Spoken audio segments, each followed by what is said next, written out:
Bonjour, aujourd'hui petit tuto sur les côtes 1-1. Les côtes 1-1 c'est un point qui généralement se tricote avec un nombre de mailles impair, mais il est possible de le faire sur un nombre de mailles pair. Ici j'ai monté 10 mailles, donc je vais vous montrer sur un nombre de mailles pair et je vous expliquerai comment faire sur un nombre de mailles impair. Comme le nombre de mailles pair c'est le plus compliqué on va dire, je préfère vous montrer sur ce nombre de mailles là. Donc, j'ai monté 10 mailles. Je commence en faisant la première maille à l'endroit. La maille suivante à l'envers. La maille d'après à l'endroit. Puis, la maille suivante à l'envers. Et ainsi de suite jusqu'à la fin du rang. Endroit, envers, endroit, envers, endroit, envers. Donc, cette maille-ci à l'endroit, puis à l'envers,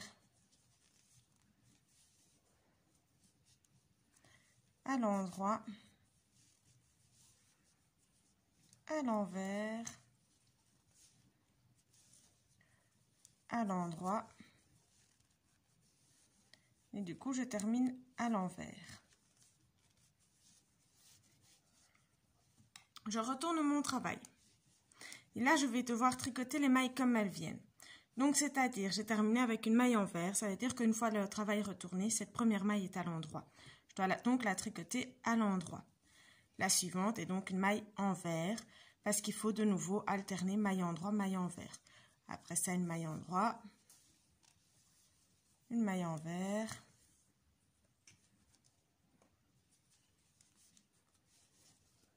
une maille endroit, une maille envers,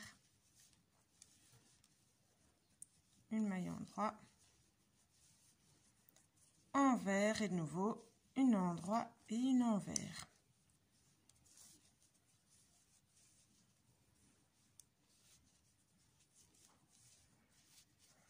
Je retourne le travail. Et de nouveau, je tricote les mailles comme elles me viennent. Ça sera toujours comme ça. Donc, je commence ici avec une maille endroit, vu que j'ai le petit V de la maille endroit. Une maille endroit, suivie d'une maille envers, du coup. Et de nouveau, on alterne une maille endroit, une maille envers, jusqu'à la fin du rang.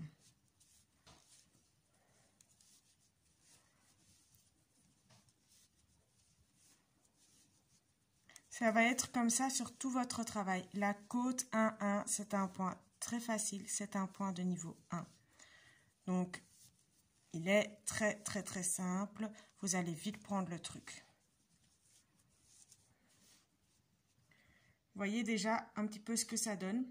Donc, les côtes, ce qu'on appelle les côtes, c'est ce point ici qui ressort, le point à l'endroit. Quand on retourne, c'est un point totalement réversible.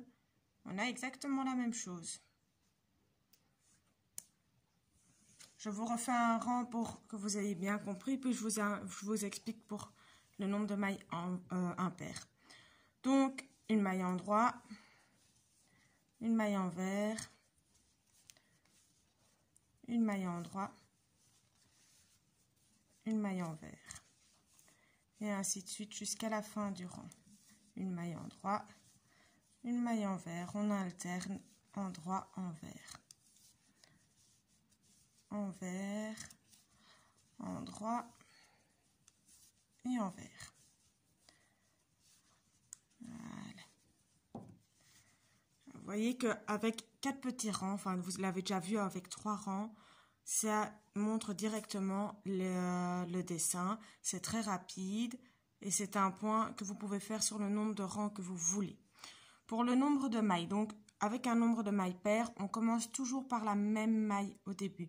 Donc, si vous avez commencé votre travail avec une première maille endroit sur votre rang, au deuxième rang, votre première maille sera à l'endroit. Au troisième rang, à l'endroit aussi, etc. Quand vous faites avec un nombre de mailles impair, c'est l'inverse, justement. Donc, vous commencez votre premier rang avec votre première maille à l'endroit. Votre deuxième rang, votre première maille sera du coup à l'envers. Le troisième rang, la première maille à l'endroit. Le quatrième rang, la première maille à l'envers. Et ainsi de suite. Vous devez toujours tricoter les mailles comme elles arrivent. Donc, si vous faites sur un nombre impair de rangs, vous allez terminer votre rang avec une maille en droit. Quand vous allez retourner votre travail, votre première maille sera du coup à l'envers. Voilà, c'était le point côte 1-1. Vous verrez, il peut être aussi modifié pour avoir des côtes 2-2 par exemple ou 2-1. Ça, je vous expliquerai dans un prochain tuto. J'espère vous voir à mon prochain tuto.